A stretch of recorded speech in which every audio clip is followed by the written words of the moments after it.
Hello everyone and welcome back to a new video.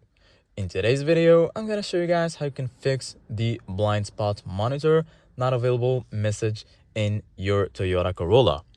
So if you guys want to learn how to do it, just follow the steps that I'm gonna show you. Basically guys, this warning appears when your car's blind spot monitoring system is temporarily disabled or not working properly.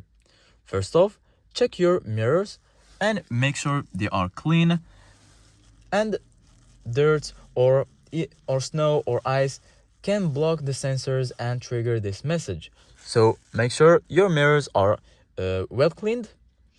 And next, make sure nothing is covering the rear bumper or side areas when the sensor are locked.